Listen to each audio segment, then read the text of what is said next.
Mayroon na ngang inilabas na spoilers at leak scans para sa parating na Boruto 2 Blue Vortex Chapter 6. At mukhang exciting nga rin itong chapter na ito guys dahil mukhang may paparating nga ring labanan sa pagitan nitong si Boruto Uzumaki against dito kay Mitsuki na naka-siege mode. Ano nga ba ang mangyayari dito? Gaano na nga ba kalakas itong si Mitsuki dito sa time skip? At sino nga ba sa tingin ko ang mananalo sa laban ng Boruto versus Sage Mode Mitsuki? Well, sabay-sabay nga nating tignan ang early spoilers para sa Chapter 6 ng Boruto 2 Blue Vortex. Pero syempre bago tayo magsimula, pakipindot nga muna ng like and subscribe para updated ka sa mga parating na Naruto and Boruto updates. And syempre bago tayo magsimula, mag-reflex muna ako.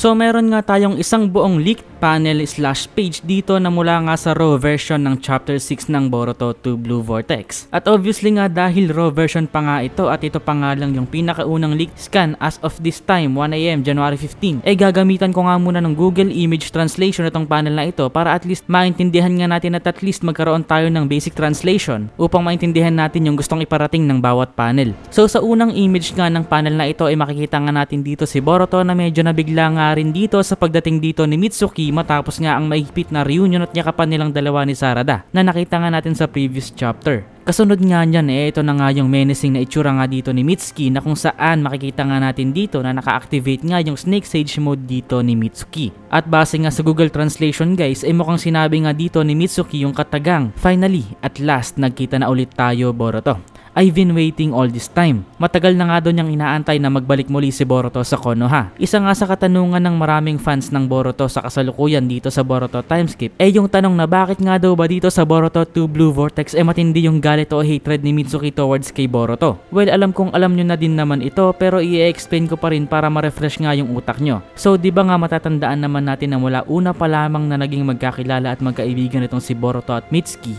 matindi na nga yung respeto at obsession ni Mitsuki towards kay Boruto. To the point na si Boruto nga yung itinuturing ni Mitsuki na araw ng mundo niya. O sa mas magandang salita, si Boruto nga daw yung liwanag ng buhay niya. Or maybe liwanag sa dilim ng kanyang buwan. Dahil sa kaalaman ko nga ang translation ng Mitsuki sa English is a beautiful moon. So pwedeng ganon. At being that way nga, ibig sabihin lang din nun guys na hindi nga normal na kaibigan kundi mahihahambing na siguro natin sa pagiging kapatid ang turing nitong si Mitsuki dito kay Boruto. At dahil nga dyan gagawin nga niya ang lahat para protektahan itong si Boruto. Ngunit dito nga sa time skip guys naging baliktad nga ang buhay ni Boruto at Kawaki. Kaya naman kung paano nga ituring noon ni Mitsuki itong si Boruto, yun ngang pagturing niya na yun kay Boruto nalipat at napunta nga dito kay Kawaki. Pero di nga niyan sinasagot yung tanong na ano yung meron, bakit galit si Mitsuki dito kay Boruto. So ito na nga, sa chapter 66 nga ng Boruto, bago ang time skip, matatandaan nga natin doon na pinatay nga o pinaslang nitong si Kawaki itong si Boruto gamit yung kanyang bagong karma seal. At matapos ngang ma-resurrect at mabuhay ulit ni Boruto matapos ang ilang chapter, sa chapter 76, 77 at 78 nga muli na namang inattempt nitong si Kawaki na patayin si Boruto kasabay ng pag-seal niya kay Naruto at Hinata. Kaya naman during that time matindi na lamang yung naging galit ni Mitsuki kay Kawaki dahil sinusubukan niyang patayin ni Kawaki yung kanyang best friend at liwanag ng buhay niya na si Boruto. At dahil nga sa sinabi ko na yan kanina na nagkapalit nga ang buhay nitong si Boruto at Kawaki, yung galit nga ni Mitsuki noon kay Kawaki nalipat din dito kay Boruto. Dahil ang nasa utak nga ni Mitsuki ngayon, na resulta nga rin ng omnipotent shinjutsu ni Eida sa buong mundo, si Kawaki nga yung kanyang best friend at son. Habang si Boruto naman yung outsider na inampon ng Konoha at walang utang na loob na pumaslang nga rin sa 7th Hokage at sinubukang paslangin yung kanyang best friend at brother na si Boruto. At yung galit, poot at sama ng loob nga ni Mitsuki nanatili nga sa loob niya sa mga nagdaang taon. At siguradong nagsilbi nga rin itong fuel o gasolina niya para tuluyang magpalakas at magtraining upang maging successful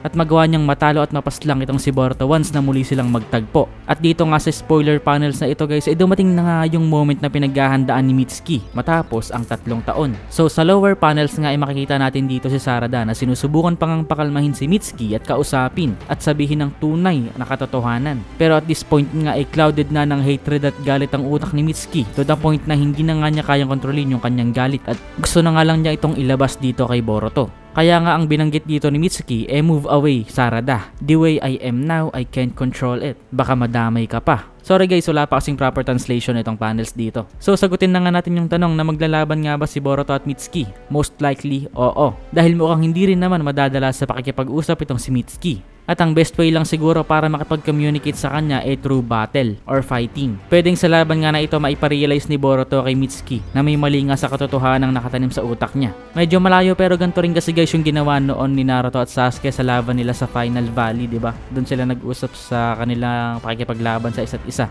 Well, masyadong dramatic yun. Ewan ko kung ma-apply natin dito sa time skip ng Boruto pero baka naman, diba? At the same time, napaka-importante ring laban na ito guys. Kung sakaling matutuloy ito guys ha, dahil ito nga yung isa sa mga magiging pundasyon moving forward ng buong Team 7. Dahil isa nga rin si Mitsuki sa miyembro ng New Team 7 at itong laban nga na ito ay magde-decide kung gaano nga ba kalakas itong si Mitsuki dito sa Boruto time skip at kung ano yung magiging potential niya in the future. Alam naman na natin na bago pa nga ang time skip nasa high Kage level na yung level nitong si Mitsuki kapag naka-activate yung kanyang Sage Mode. Pero ngayon nga ay kailangan nating malaman kung gaano kalakas ito kumpara dito kay Boruto. At gaano nga ba katindi yung potential ni Mitsuki. Magiging isang shinobi nga ba itong si Mitsuki na kayang makatapat o makipagsabayan sa mga Otsutsuki dahil alam naman natin. At mahalaga nga rin si Mitsuki na magkaroon ng abilidad na makipagsabayan sa mga Otsutsuki dahil siguradong sa mga parating na chapters at sa parating na panahon may makikilala pa tayo at makakalaban ng mga Otsutsuki dito sa time skip. At interesting nga din guys kung ano yung mga bagong jutsu na ipapakita sa atin dito ni Boruto at Mitsuki. At imagine din guys na gumamit din si Boruto dito ng Sage Mode, diba? Sage Mode battle yung mangyayari. Yun lang. Kita-kits sa susunod. Bye.